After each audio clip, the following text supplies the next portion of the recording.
maybe leveling up isn't enough for you and you want to go big or go home. This can go even further than what I just talked about in the leveling up section. And as business owners, ideally, our goal is to organize every part of our business so that it hums like a finely tuned engine. And all we have to do is input our books and money comes out the other end. Now, that sounds nice, but it's a little bit more complicated than that. And it requires, in order for a system like that to actually work and be created, it requires a lot of groundwork on our part. So I think to get started doing this and creating this system, it requires us to envision what that would actually look like from the outside as a whole business, and implying this system that I explained and outlined for you today to other parts of your business. So let's say that your end game is this. You want to set up an author business that operates with little direct input from you as possible, so that all you have to do is spend your time writing books and the money just rolls in. So let's make that our end game. Obviously, this is sort of an ideal dream for many authors, but the way that I wrote it out there is actually quite specific. In this case, there's a lot more to achieving that than just marketing. If you study any business at all, even at the most beginner levels, you'll start to see that a business is a lot more than just products and marketing. That is just the surface. You also, as an author, need to have a plan for writing and developing books, research and development, if you will, for creating multiple streams of income. You know, what if Amazon collapses? You don't want all of your books on Amazon and then only to have Amazon collapse. You need to think bigger picture than just one stream of income. You need to have a plan for financing your business. If you really want it to be big and grow, I mean, hopefully the idea is that it becomes a circular thing. You know, you make money and then you put the money back into your business and it makes you more money. But in order to even start the business, you have to have funds to actually get started. You need money to publish your books, for book covers, for editing, for even just basic marketing, or you need time to do that yourself. And time is money, as we all know, at least in the capitalist system in which we live. You need a plan for hiring and firing people, like cover designers, editors, assistants, accountants, and anyone else who you might need to take on part of your workload.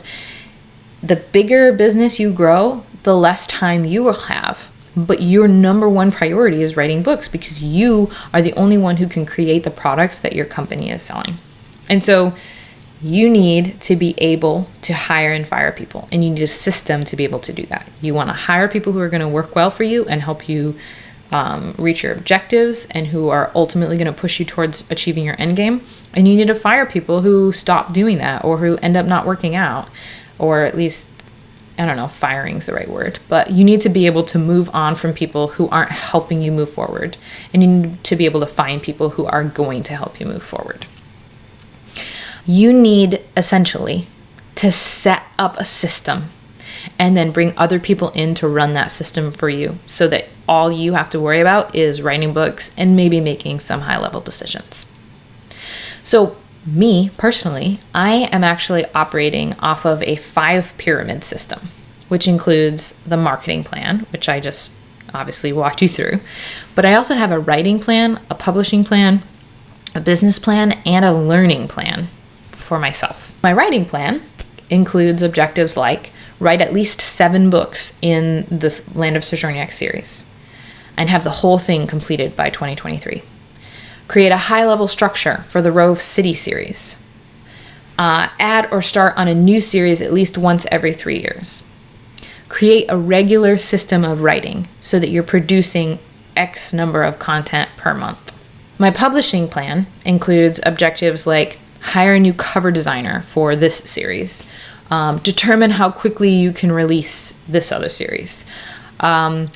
plan a Netflix style series drop for this other series, remove this series from Kindle Select and put it in other distributors, publish it wide, essentially.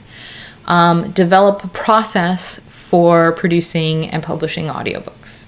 So this is all stuff that falls under my publishing plan.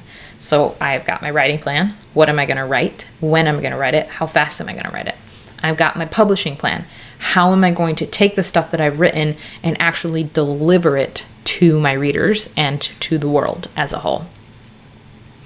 Then I have my business plan, which is how am I going to make decisions about what I'm working on, what I'm spending money on, who's doing the work. So that includes objectives like do research on how to systemize my processes, determine how to reuse previously developed products in other formats to improve profitability, develop alternative streams of income, like doing these e-learning workshops that I'm doing, work out a budget for investment funds, write regular quarterly reports so that I can track my progress and development as I move forward. These are business level objectives. Then, of course, there's the marketing strategy. So I've got writing the books, giving the books to the world, telling people about the books, figuring out how to best systemize and develop my entire business. And then I have my learning plan, which is a little bit different, but definitely related. And the idea behind my learning plan is that the world keeps changing and I need to keep up with it, especially as I am the primary person in my business. I have a social media manager and then I hire cover designers and editors.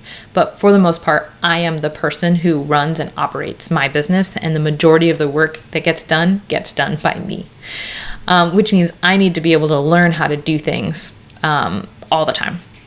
And so my learning plan includes an objective like read these books on writing, and I have a whole list of books on writing, business, marketing, publishing, and other stuff.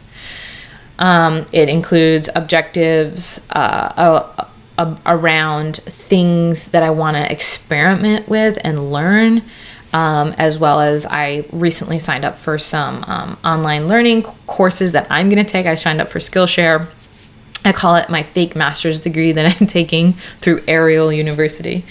But my entire learning plan is very specific, and it also follows this tiered method, with the tip being my end game for learning, I suppose, is that I want to feel like I am always learning. So my end game for this is ongoing.